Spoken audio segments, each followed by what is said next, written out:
नमस्कार दोस्तों, मेरा नाम रुपेश और आप देख रहे हैं जनरल पब्लिक सेवा। दोस्तों, आज के इस वीडियो में बात करेंगे स्टेट बैंक ऑफ इंडिया से हमें युवा बिजनेस लोन कैसे लेना है। दोस्तों, वीडियो बहुत ही इंटरेस्टिंग होने वाला है। वीडियो में आप लोग एंड तक बने रहिएगा। वीडियो अच्छा लगा तो वीडियो को लाइक और चैनल को सब्सक्राइब जरूर कर दीजिएगा दोस्तों, ताकि आगे का लोन वाला वीडियो मेरा आपसे मिस ना हो। दोस्तों, यहाँ पे लोन का अमाउंट जो होगा वो 1 लाख से 5 लाख के अंदर ही होने वाला है। और अगर आप लोग नए बिजनेस स्टार्ट किए तो उसके लिए कैसे लोन लेना है दोस्तों, इस वीडियो में आप जानने वाले हो। वीडियो में बस आप लोगों से रिक्वेस्ट है कि एंड तक जरूर बने रहिएगा। ठीक है दोस्तों, चलिए बढ़ते हैं हम आगे। दोस्तों, यहाँ के आगे हम sbi.co.in के वेबसाइट पे, इस वेबसाइट का लिंक आपको इसी वीडियो के डिस्क्रिप्शन में हम दे दिए हैं। डायरेक्ट वहाँ पे क्लिक करोगे तो इस वेबसाइट पे आप आ जाओगे।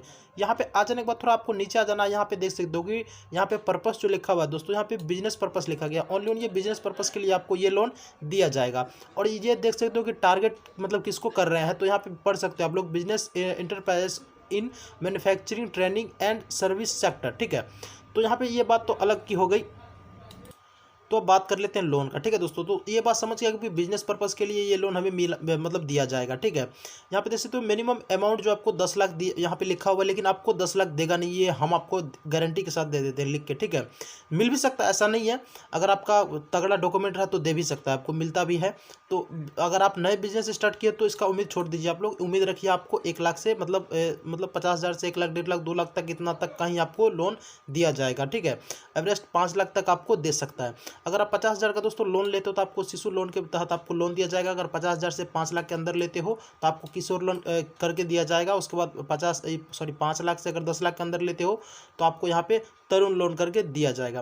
खैर, इन बातों को छोड़ते हैं। अब बात करते हैं दोस्तों यहाँ पे लोन लेने के लिए जो आपसे पेपर मांगा जाएगा उन पेपरों के बारे में, क्योंकि अगर आप पेपर बैंक को नहीं दोगे तो आपको बैंक लोन देगा नहीं। ठीक है, तो यहाँ पे चलिए दोस्तों, हम आपको कुछ पेपर जो कलेक्ट किए हैं उसके माध्यम से आपको समझाएंगे कि बिजनेस लोन के लिए हमें पेपर क्या क्या देना होगा बैंक को। ठीक है, तो दोस्तों आप लोग बने रहिएगा वीडियो में, क्योंकि यहाँ पे हम खुद ही लोन एडवाइजर हैं और जो हम मतलब जिसका काम करते हैं लोन सर्विस में, तो वो यहाँ पे मतलब सुविधा केंद्र। ठीक है, तो इसके तहत जो कि हम आपको यहाँ से लोन करवा सकते हो। और दोस्तों, हम खुद एक लोन एडवाइजर, हम आपको यहाँ पे अपना कॉन्टैक्ट नंबर भी आपसे शेयर करने वाले हैं। आप लोग डायरेक्ट हमसे कॉन्टैक्ट करके अपना लोन भी प्राप्त कर सकते हैं। चलते यहाँ पे बढ़ते हैं हम आगे। तो दोस्तों, यहाँ पे फर्स्ट डॉक्यूमेंट का बात कर लेते हैं। दोस्तों, वीडियो में आप लोग बने रहिएगा। ठीक है, आपको सारा जानकारी मिलने वाला है, वीडियो को छोड़िएगा मत। हालांकि आप बोरिंग फीलिंग कर रहे हो, ये हम भी समझ रहे हैं, लेकिन दोस्तों आप लोन लेने के लिए अगर आप चाह रहे हो तो इतना झोल आपको बर्दाश्त करना होगा। ठीक है, आइडेंटिटी प्रूफ में आपको दोस्तों यहाँ पे मांगा जा रहा है आधार कार्ड, पासपोर्ट, ड्राइविंग लाइसेंस या फिर वोटर कार्ड। इन चारों चीज़ में से आप एक दे सकते हो। ठीक है, यहाँ पे फिर मांगा जा रहा है एड्रेस प्रूफ में। ठीक है दोस्तों, यहाँ पे थोड़ा अच्छा से समझ लीजिएगा। यहाँ पे पूछा रेसिडेंशियल मतलब रेंटेड। ठीक, अगर आप रेंट पे रह रहे हो तो ये इस सब में से आपको डॉक्यूमेंट देना होगा। ठीक है, अगर आप एड्रेस मतलब ओनर, आप खुद का मतलब आपका घर है, खुद का ज़मीन है, खुद का दुकान है, तो आपको इनमें से डॉक्यूमेंट देना होगा। ठीक है, तो आप यहाँ पे वीडियो को पॉज करके आप देख सकते हो कि डॉक्यूमेंट क्या क्या यहाँ पे दिया गया है। यहाँ पे voter card, driving licence, passport, bank passbook, ये सब, गैस बिल, बिजली बिल, ये सब आपको दिया जा रहा है। रेंट एग्रीमेंट भी आपसे मांगा जा रहा है जब आप रेंट पर ज़मीन लेकर के, दुकान लेकर के आप रह रहे हो। तो अगर आप अपना ओनर आप खुद का है तो आपसे ये voter card, driving licence, passport, bank passbook, address, gas bill, उसके बाद पोस्ट बिल, ये सब मतलब प्रॉपर्टी टैक्स, ये सब आपसे मांगा जा रहा है। प्रॉपर्टी टैक्स मतलब आपको मतलब आपका ज़मीन का जो लैंड रिकॉर्डिंग रसीद होता है वो आपसे यहाँ पे मांगा जा रहा है। उसके बाद यहाँ पे सिग्नेचर वेरिफिकेशन डॉक्यूमेंट में आपको पैन कार्ड दे देना है। उसके बाद यहाँ पे बिजनेस प्रूफ में आपको जीएसटी यहाँ पे मांगा जा रहा है। हालांकि ये जीएसटी, बिना जीएसटी का भी आपका काम हो जाएगा। आप लोग बन रहिएगा, बिना जीएसटी का दोस्तों लोन हम आपको करेंगे। ठीक है, तो यहाँ पे फूड लाइसेंस मांगा जा रहा है। ठीक है, तो ये दोस्तों फूड लाइसेंस आप किसी से भी बनवा सकते हो। उसके बाद यहाँ पे देख सकते हो आधार उद्योग भी मांगा जा रहा है। तो ज़्यादातर आपको झोल झाल नहीं करना है, बस आपको जीएसटी है तो ठीक है, या फिर फूड लाइसेंस, या फिर यहाँ पे उद्योग आधार, जिसे हम एमएसएमई सर्टिफिकेट बोलते हैं। ठीक है, इन तीनों चीज़ में से आपको एक चीज़ किसी को दे देना है बिजनेस प्रूफ में। उसके बाद यहाँ पे इनकम प्रूफ में आपको जीएसटी रिटर्न मांगा जा रहा है 1 साल का, और आईटीआर मांगा जा रहा है यहाँ पे 2 साल का। ठीक है, यहाँ पे इफ़ अवेलेबल मतलब देख रहे हो, अगर है तब हम दे सकते हैं, अगर नहीं है तो छोड़ सकते हैं इसको।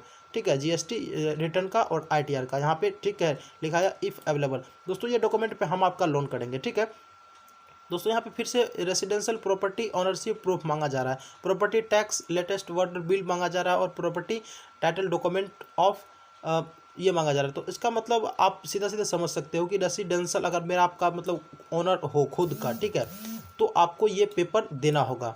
ठीक है। तो ये इसमें आप जैसे ज़मीन का खतियान हो गया, रसीद हो गया, ये सब चीज़ आपको वहाँ पे मतलब लगेगा, ठीक है। उसके बाद फोटो में आपको कंपनी या फिर शॉप का फोटो, मतलब आपका दुकान है तो उसका फोटो तो होगा, मतलब दुकान है तो फोटो होगा, तो दे सकते हैं। अगर ये अवेलेबल है तो दे सकते हैं, अन्यथा इसे आप छोड़ भी सकते हैं। यहाँ पे इफ़ अवेलेबल का मतलब यहाँ पे मतलब लिखा हुआ है, तो उसको समझ लीजिएगा कि आप लोग ये चीज़ अवेलेबल है तो दे सकते हैं, अन्यथा इसको हम छोड़ भी सकते हैं। दोस्तों यहाँ पे फिर से आपको यहाँ पे घर का एक फ़ोटो आपको ले लेना है, आगे से पीछे से। अगर आपके पास दुकान है तो उसका एक दुकान का आप इनसाइड और आउटसाइड का 2 फोटो आपको ले लेना है। उसके बाद सारे डॉक्यूमेंट आपको लगा देना है, ठीक है।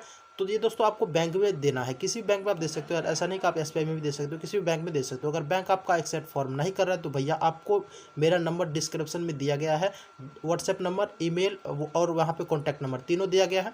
उस पर जाकर के आप लोग कॉल कीजिएगा और डायरेक्ट जो मेरा टीम है आपसे विजिट करके आपके लोकेशन पे ही जाकर के आपका काम कर देगा। अगर नहीं किया तो आप लोग कमेंट में आकर के मुझे नेगेटिव कमेंट भी कर सकते हैं, इसके लिए कोई दिक्कत नहीं है, ठीक है। आई होप आपको सब कुछ समझ में आ गया होगा। अगर आ गया होगा तो हाथ जोड़ के विनती है कि मतलब वीडियो को लाइक जरूर कर दीजिएगा, ठीक है दोस्तों। चलिए मिलते हैं किसी अगले नेक्स्ट वीडियो देखने लिए आपका तहे दिल से धन्यवाद।